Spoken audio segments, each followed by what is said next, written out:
Okay, welcome to the revision of day one PPT that we prepared. Let's start it from first. I think we have completed one or two slides yesterday after we have gone through the um,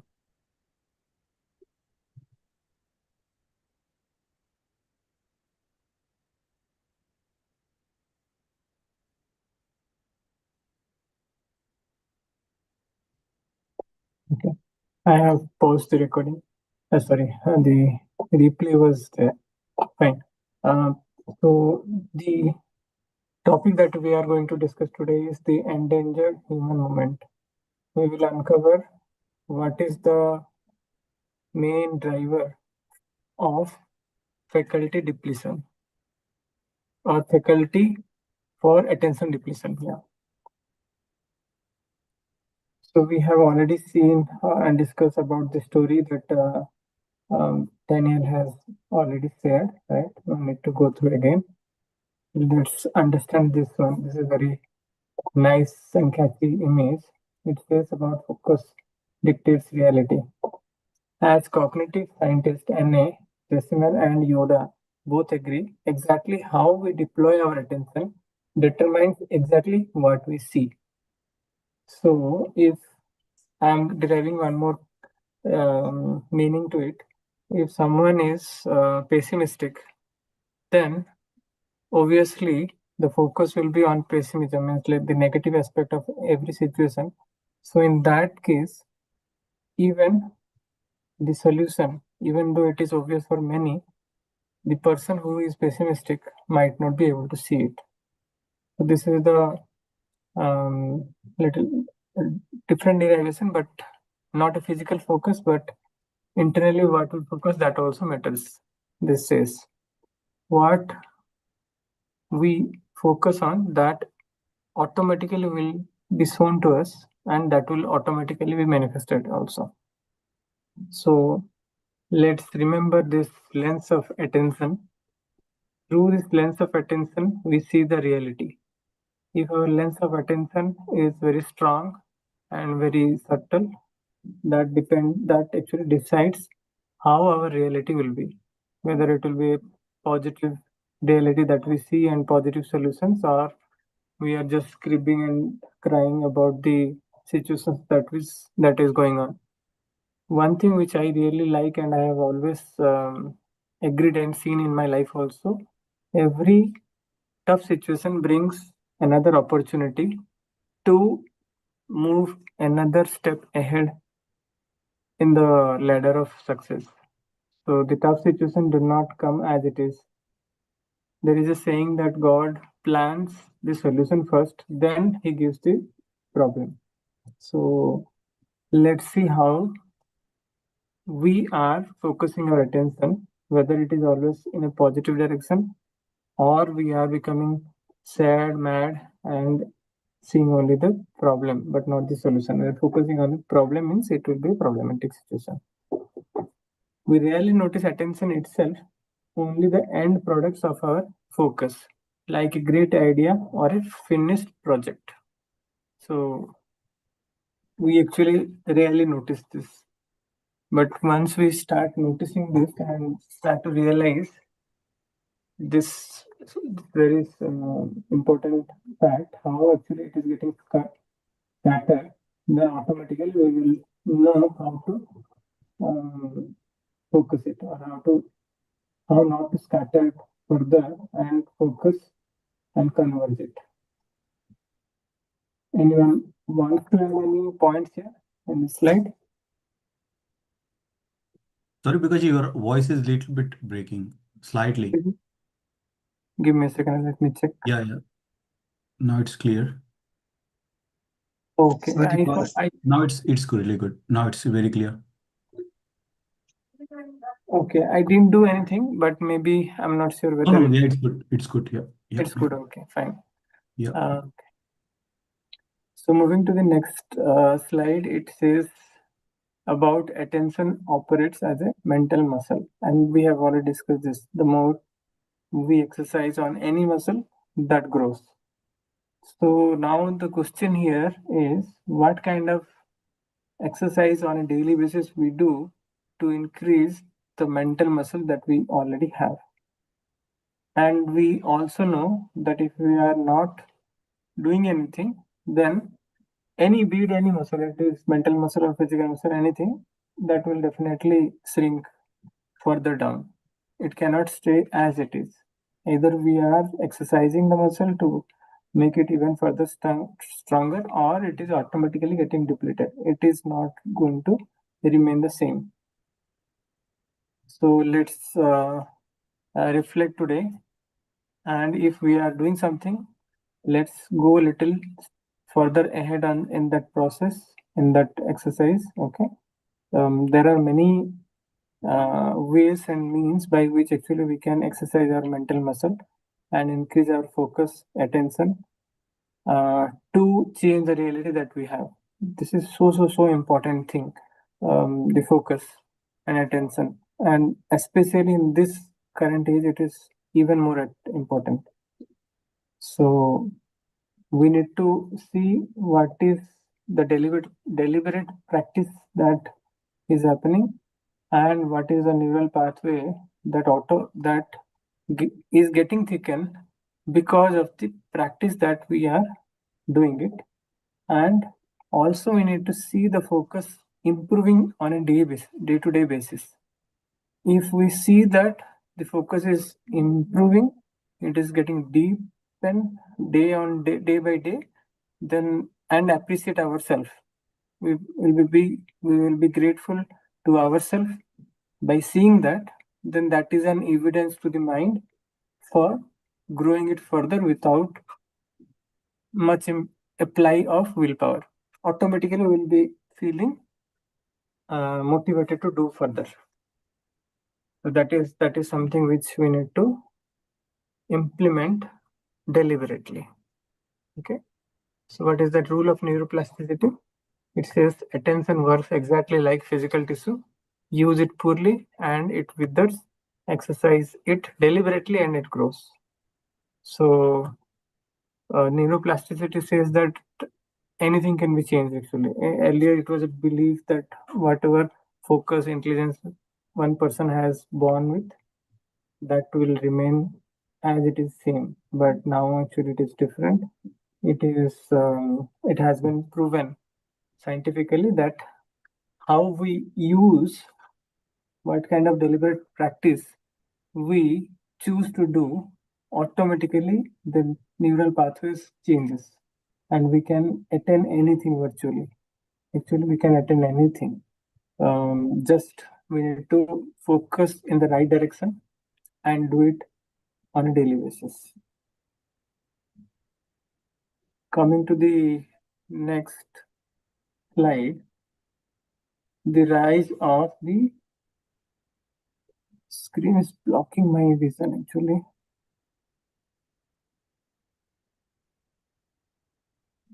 Yeah. Okay, this pigeon generation, right? The rise of the pigeon generation.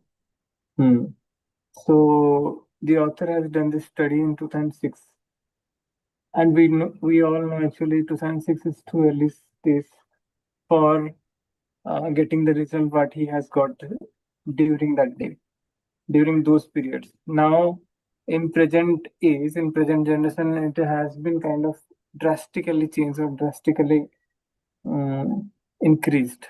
The glowing screen silently broadcast government survey gesture to everyone in the room. I am not interested in what's going on here. So in 2006, the birth of puzzle has happened. That is puzzle plus twist. The indigenation of being ignored for a screen. And today it says the indigenation has vanished. Continuous partial attention is the daily norm or new norm, we can say. Continuous partial attention. That means every time, whatever we are doing, we are not giving full attention to anything we do. And that is increasing day by day. That means if in 2006, 90% of attention was there, 10% it was depleted, and now maybe 50-50, or maybe we are based on person to person also it changes. So it further grows. And what is the meaning? that is coming out of it is like we are not interested. And that is very true also. If we are interested in anything, if we are curious fully on any particular subject, then there is no way that our attention can be depleted or distracted to many other things. Just think about the last movie that you have watched in the theater. Okay, maybe I just recently watched Durandar 2. It was so engrossing, and that too, the theater was a perfect environment by in which actually you are kind of your attention is also being taken care, but still the matter of the fact is actually remaining same. We are curious to know what will happen next, and that curiosity and that interest in the subject matter makes our attention fully focused. So from this slide, what we are deriving is anything we are going to start, any task, we will prime our mind and see that how we can increase the curiosity level, increase the interest level, along with our TTC practice or along with the MJ practice that we are doing, so that we can sustain our attention to the max possible extent. I'm not saying 100%. Obviously, the trend that we are following will determine how much percentage of attention we can devote to. But to our best, we can definitely uh, bring the attention to. And definitely, as we do this practice again and again, the percentage of attention will automatically grow. So, are you all in for this particular exercise that we are going to start from today? Maybe we are doing to some extent as part of our inner circle MJ and TTC practice, but now that we understood the deeper meaning of it, so are you guys are ready for it? Yeah, yeah, absolutely. Yeah, Yes, very much so. yeah. Okay, great. So I'm sure definitely you will see the difference in the way we are doing the things and in the way our current productivity is and what productivity we are going to get after we deliberately or intentionally or implicitly start practicing this. The concept is given here, the practice we are only deriving so that we can go deep enough to integrate the theory to the daily practices so that the reality actually becomes very much obvious for us.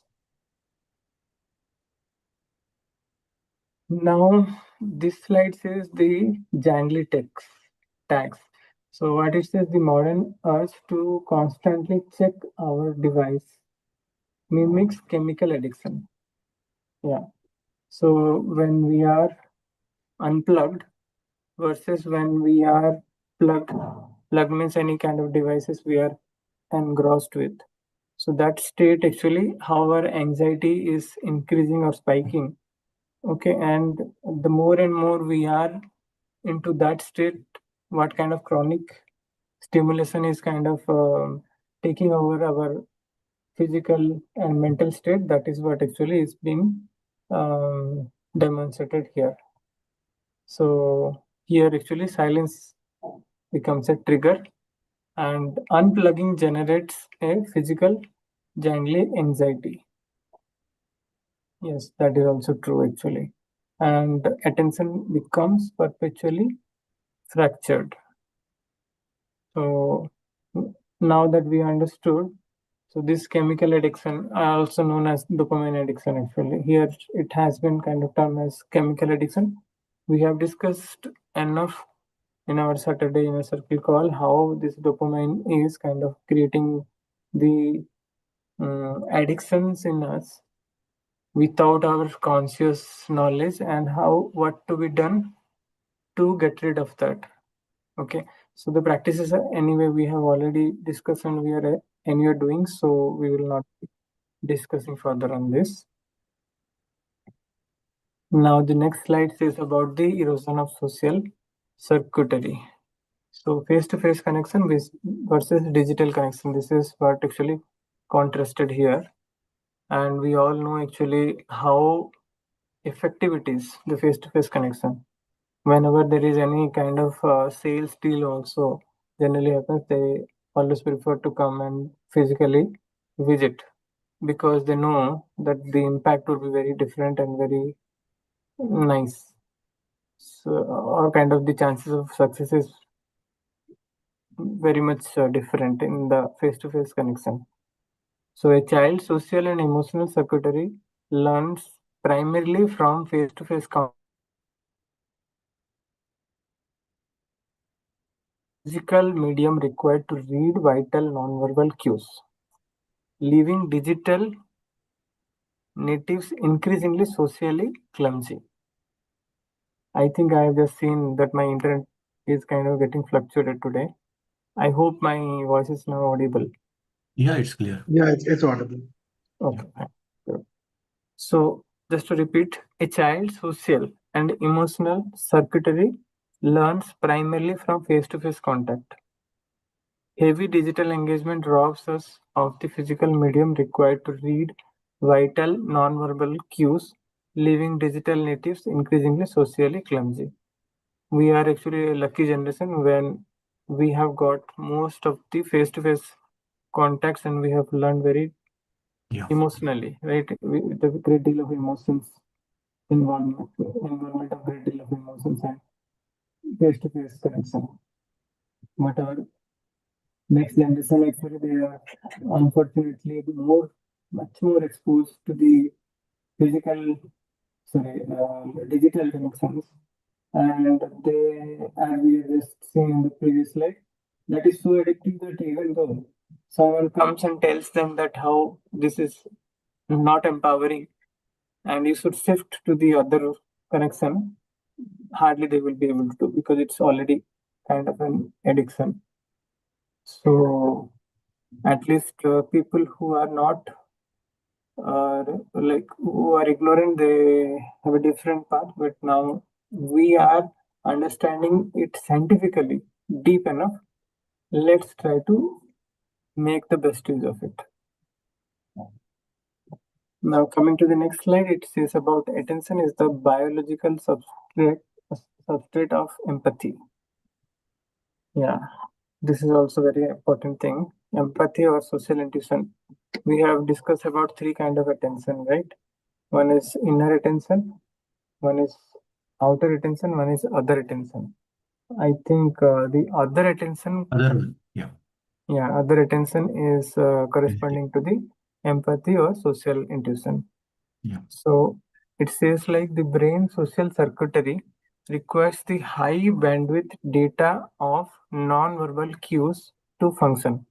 Without the focus spotlight of attention, the empathy engine literally straps.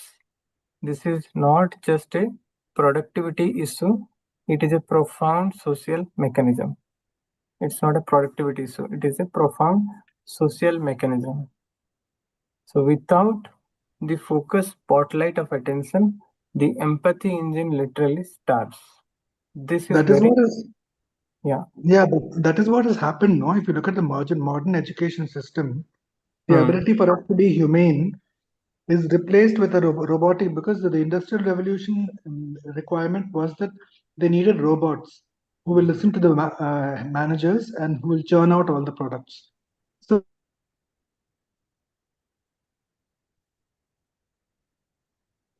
Yeah, we lost. We lost. I was thinking, is it my internet or No, no, his? no. We lost his voice. Yeah. Okay. still came in. Isn't that Yeah, now also it's. doing the same thing? Yeah, that is true, Ramesh. Actually, the industrial revolution actually has been kind of targeted to take away the social intuition or empathy or the emotional intelligence out of the picture because they do not want to. They want to actually produce in a very massive manner. They are striving. Mm. They are striving. Their business is actually based on this, attention man, Hmm. attention Exactly. currency. Yeah, they are building their whole products and app based on this one. And Yes. because what you mentioned, yes, we are lucky because we know both the generation. For example, when you're reading this, just take an example when we used to sit in a class in school. Mm, If our mm. attention goes outside the classroom, okay, outside the classroom to see the parrot or something, immediately your brain recognize that there are 50 students around you and they are paying attention to the teacher. Automatically within few seconds you get, oh no, I need, I need to be in a class present. But now in current situation, when everyone on Zoom or iPad, if my attention goes anywhere, there is no surrounding there, right? There is no physical connection, there is no one absolutely to watch, keep eyes on you, so yeah, it is kind of impacting the social intuition and how the brain by default works. So we are the generation who knows both the aspects, like we know without the internet, without mobile age. At the same time we are now, but now current generation, if I watch my son, they are completely on a screen. Their whole world is in a screen. Their connection, human, like every we are human beings, so we are social beings. Their social connection is through that particular screen. So they are right in there. This thing only what we are thinking, like that is what we perceive the world. They are missing the whole meaning in life, or the touch in a life, because they are not physically aware of the what's going around them. Exactly. So we And are I think we are the generation, we can, we need to make that connection, and be with them, yes, practice with them, and make them realize somehow that need to be in reality instead of just on screen. Yeah, yeah, yeah, isn't it? exactly. Yeah. So because they are deprived of understanding the non-verbal cues, they could not Yeah, actually got exposed to the non-verbal cues most of the time, because they are yeah, mostly engaged with the social media, yeah. and that is the way they understand whatever they can. So they are kind of deprived, or their empathy engine is actually literally starving. They are not realizing, they Bonding are is, not realizing that they are yeah, not realizing that, because those mediums or the apps are so this thing, so addictive. they're so much engaged, You can say. engrossed in it. Yeah. Yeah, yeah. That So is what brings me to the question that in if I look at Waldorf education, which I put my son into, and I had gone through a teachers training program there for Uh-huh. parents also, it said that there is a concept it is based on Sanatan Dharma. This German Rudolf Steiner came to Bharat, and he lived with Madame Blavatsky, and the concept that we're talking about here is called nature cycle. It seems that, for example, when you train your child, even in an apartment in a busy city without much greenery, if you compost, then take that manure. Like for example, when you have a fruit or a vegetable, you take the peels and you compost them in your house. You take the fertilizer that comes out of that, and you put it in the soil, and you plant a new seed, and that seed then bears fruit, and you eat it. That is one nature cycle. So when you expose the child and support the child to participate in this cycle, you're exposing the child to a nature cycle. The more nature cycles we are exposed to, it seems it makes us more humane, more connected with nature. Because you'll see the magic of putting a seed in the soil, and that magically transforms into something that you can eat or smell like a flower or a fruit. So this is something that we lost again. Yeah. Yeah. So yeah, that is very true. Whatever he is also mentioning. Just to, in the interest of time, we have Yeah. 3 more slides to cover. So that here, is something that yeah, yeah was So missing. So how many slide you want to cover, Pikaji, today? uh, 3 more? 1, 2, 3, 4, 4 more slides to go. Yeah, okay. Okay. Yeah. yeah. So I'm So just listening from the perspective of yeah, what can we get back to the to nature, so that we keep our humanity alive. Yeah. exactly. That is very important fact. Actually, whatever you said, with a real time example, and thanks for that, Ramesh. Yeah. So here actually the ultimate equation is demonstrated. We know that we are in an information era, and the information, the era of information is making sure that we are continuously engaged with more and more information. All the information looks, oh, this is something which I really need. Just Yeah. imagine in your YouTube save for later kind of the save to watch later kind of playlist, how many videos actually we kept, and we are constantly kind of getting Adding to it. ourselves exposed to more and more information, whether it Yeah. is positive information knowledge or some fun appears to be fun kind of entertainment, or it is a movie or whatsoever. It is end of the day, it is all information, and the more and more information that we take, automatically our attention becomes thin. The poverty of attention is very, very evident. So we have to be very, very, very careful on the amount of information that we consume on a day-to-day basis. Here, the mantra is less is more.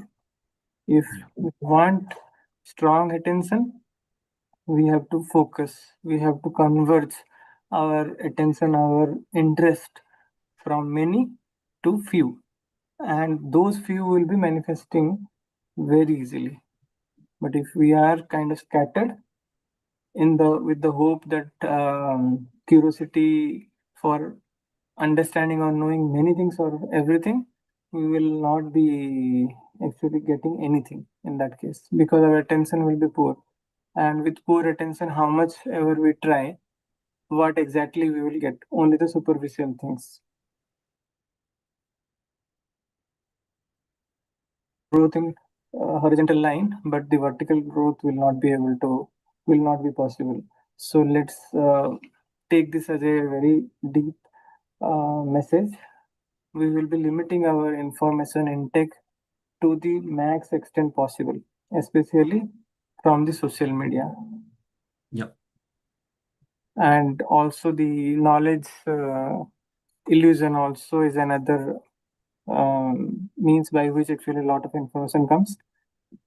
I prefer to limit that also. I prefer to only take that much of information that I want to really implement in my life, and I know that it is going to change the course of my life.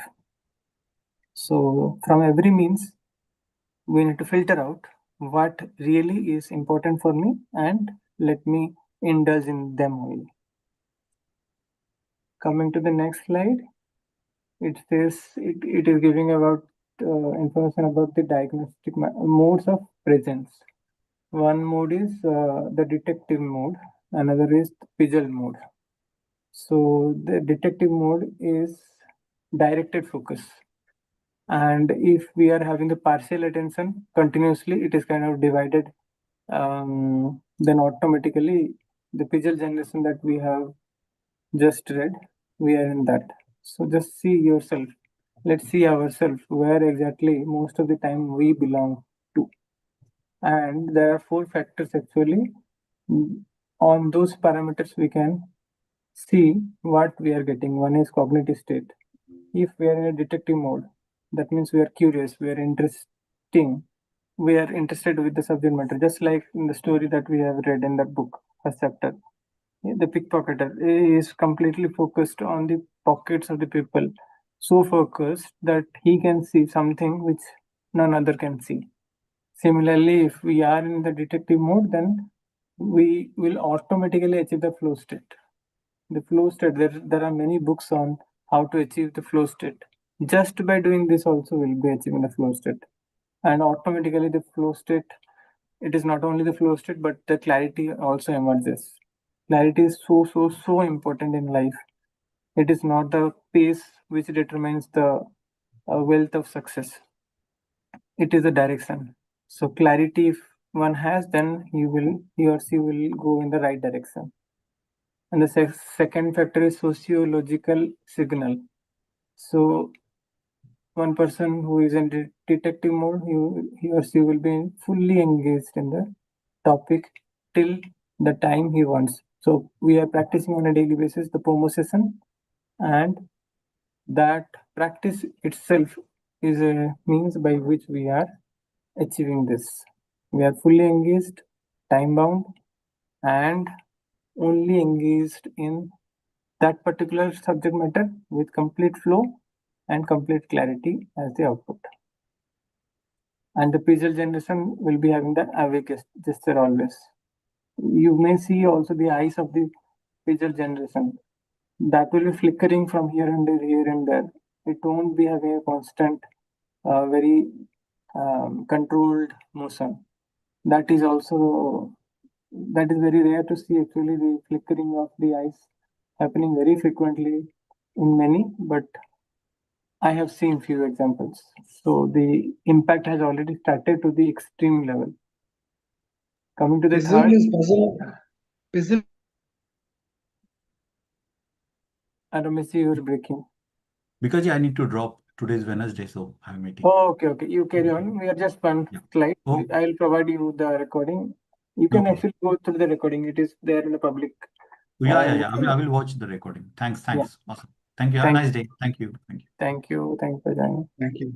Thank you, So Prakash. Ramesh Thank will you. continue. Ah. Yeah. So what is a new? Pizzle means puzzled and pleasure, is it? See, I will show you actually. See, this visual generation is okay. What it Puzzled says and pleased. like, puzzled and pissed. Pissed. Oh, sorry. Because of the kind of involvement in the screen. Okay. Screen, social media, and all those. And the Actually, attention it's is also also. based a lot on sphere psychology, because you're always afraid that if you don't keep up, your ball will leave you behind, and you'll be at a disadvantage, and therefore you're constantly on the lookout for new information and new solutions to your problems. Yeah, there could be multiple reasons. One of the reasons definitely is this.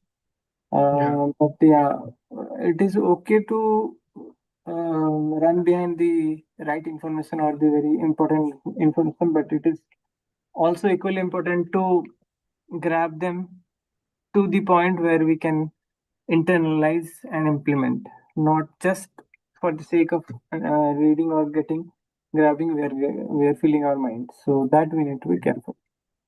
And the next is neural impact. What is the neural impact? For the first category, the detective mode, the mental muscle grows.